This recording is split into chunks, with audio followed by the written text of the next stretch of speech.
we're up 8 at half, but we weren't happy with our defensive effort in the first half. Team shoots 55% against you.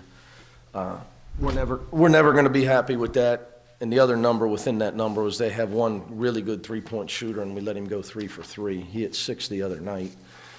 So they scored 90 the other night. They were confident. They hit a lot of late clock, hard shots in the first half.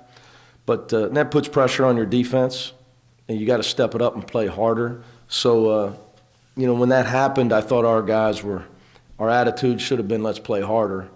Instead, I thought it was a little bit of, what's going on? Why are they playing well?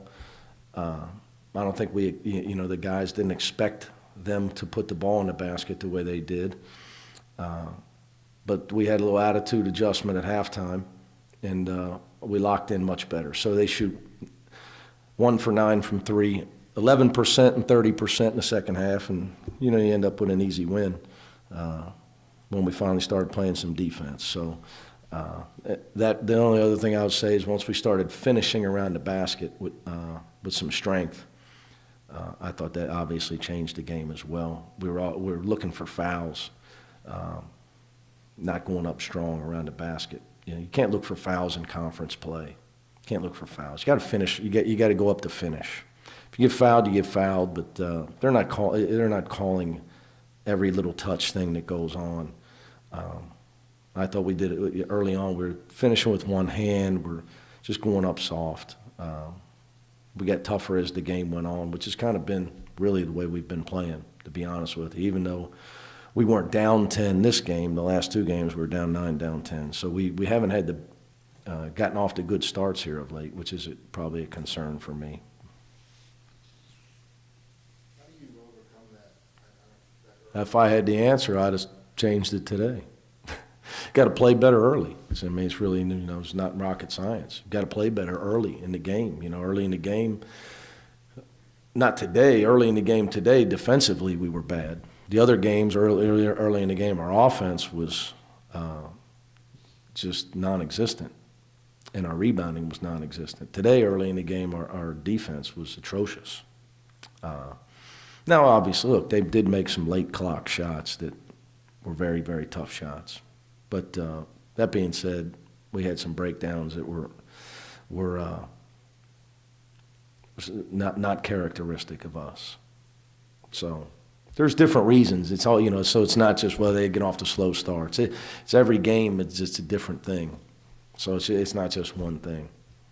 Got some nice contributions from Brooks, Trey Scott, rebounding. Yeah, Kane's he's starting to get comfortable coming back from his ankle injury. I thought Nasir was huge coming in. And Nasir and Trey are good players. They're just playing with Gary and Kyle that are, veteran guys, highly productive veteran guys. But you look at it, Trey Scott gets 7 rebounds in 14 minutes, and Nasir gets 5 rebounds in 11 minutes. And then he comes in and gets 5 in 4 minutes. So rebounding was probably the difference. We were plus 17 on the glass. So those guys, their development's key for our team. One turnover in the first half, that was an offensive foul. Only 7 for the game and none from Green. Is that a good sign? Yes. The more Kane can play without turning the ball over, I think the more you're going to see him be more productive and really help us. That's an adjustment for him. That's been his biggest. That in defense has been his biggest adjustment from playing. He played at the low Division I basketball, not as physical, and he was a high turnover guy at Sacred Heart. But it's because he had to take a lot of chances because he had to score a lot of points. So it's just been an adjustment. But the ankle injury slowed him down. And when you're out a couple weeks and you can't even practice because your ankle, it's hard to get into any rhythm. I think you saw him. He had a great practice yesterday. And he's slowly finding his rhythm. Your free throw shooting, I think at one point you were like maybe 12 and 12. It's been better lately. Has there been a reason for that? Obviously, like continue. Has there been a reason behind that improvement? It's the one thing, Gresh, that has escaped me in all my years of college coaching. practice them, and you just never know. Obviously, gonna be important later. I saw what happened to the Lakers last night. There was a 2 for 14 or something. Pro teams. I'm serious. It's the one thing, we do all kinds of things to try to get better at it. I really believe it's concentration. I also do believe that it sometimes it rubs off, makes rub off, misses rub off. Because big guys see each other missing, and then they go up there, oh, I better make it. He just missed. But I think it's the same thing. Guys are making it. The next guy goes up there, and he's been watching it go in.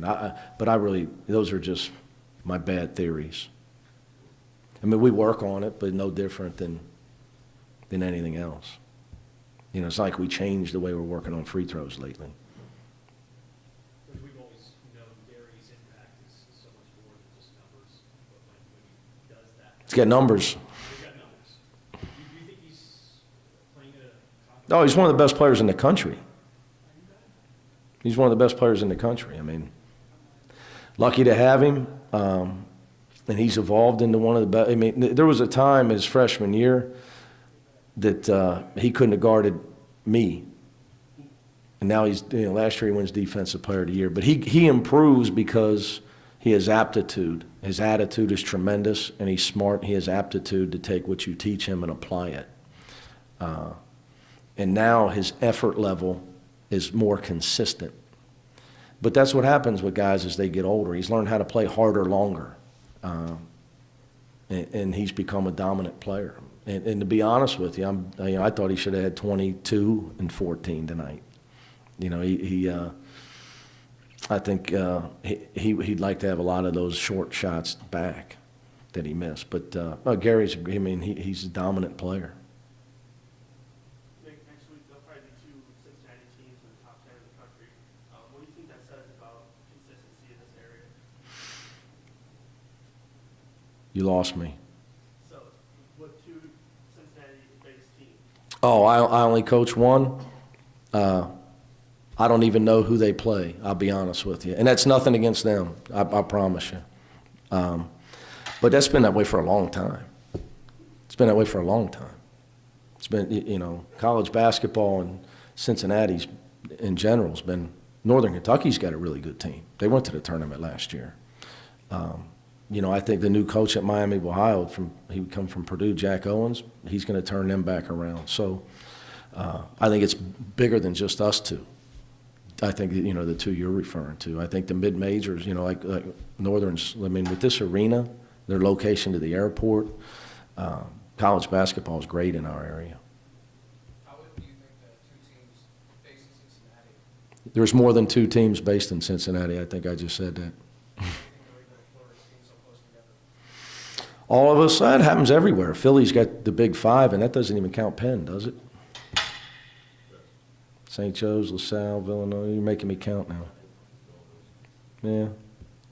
I think I don't think it's anything just to this area. I think there's plenty of places like that. anything else? Thanks, guys.